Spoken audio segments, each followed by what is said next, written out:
Sutra 45. Cuando las aspersiones de espuma vuelven a ser olas, la fluidez, la frescura, etc., se disuelven en las olas. A su vez, se disuelven en el océano. Comentario de Rafael. Las aspersiones de agua, las olas de diferente tamaño, etc., no son sino fenómenos del océano en movimiento, desplazamientos de sus moléculas. Pero más allá de estos fenómenos contingentes, existe una sola realidad. El océano es eternamente idéntico a sí mismo. He aquí otros pasajes de Plotino en los que se expresa la unidad del alma con el uno metafísicos.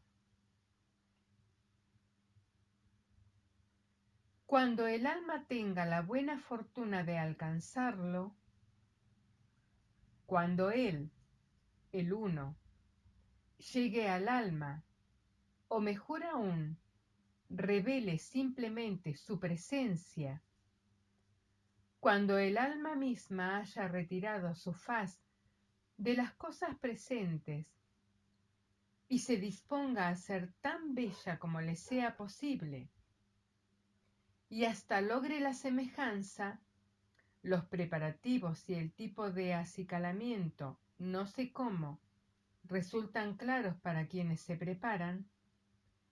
He aquí que el alma ve en sí a quien recientemente se le apareció, puesto que entre el alma y Dios no hay nada más, ni ellos son dos, sino que uno y otro son una sola cosa.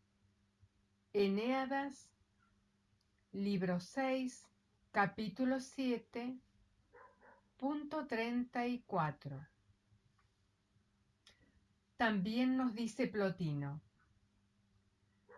más bien pertenece a él y se unifica con él, y por así decirlo, hizo coincidir centro con centro, puesto que aquí abajo, si dos centros coinciden son uno solo, y si se distinguen, entonces vuelven a ser dos.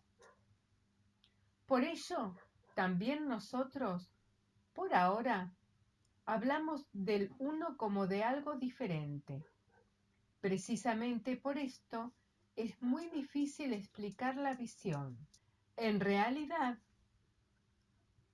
¿de qué modo podría dar noticia de él como algo diferente, cuando quien ve no lo ve distinto en el acto de la contemplación, sino que lo ve una sola cosa consigo mismo? Eneadas, libro 6, capítulo 9.10.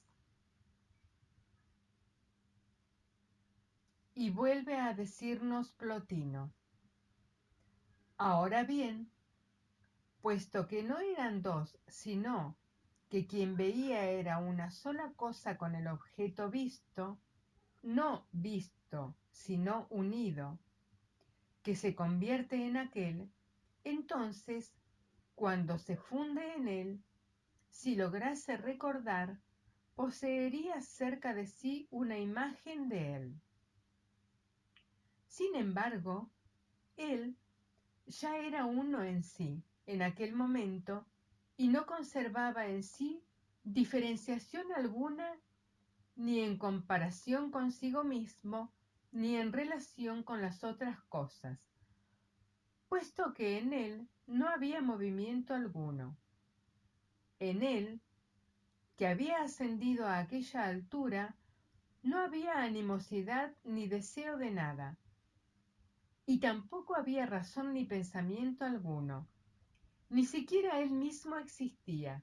En suma, si es que uno se ve obligado a decir esta enormidad, con la realización del uno, el alma o quien ve, como simple reflejo de luz, se disuelve en el uno, trasciende el movimiento samsárico el pensamiento de todo lo cognoscible.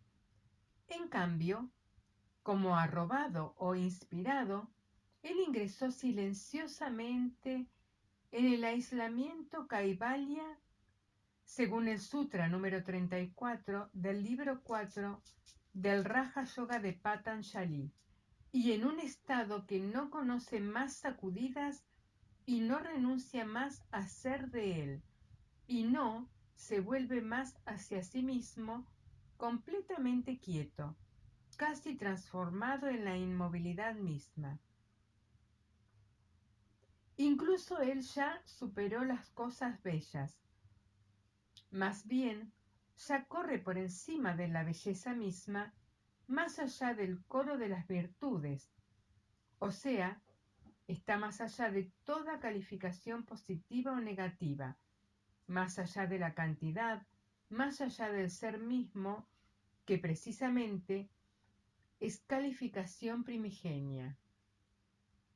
Se parece a quien, tras penetrar en el recóndito interior del templo, dejó atrás de sí sus rígidas estatuas. Aunque él no entre y piense que el interior de este templo es algo invisible, la fuente y el principio, sin embargo, él sabrá que solamente el principio ve al principio y que lo similar solo se funde con lo similar, y no descuidará nada de todo aquel contenido divino que su alma logra encerrar dentro de sí, incluso antes de la visión, y luego el resto lo pretenderá de la visión misma.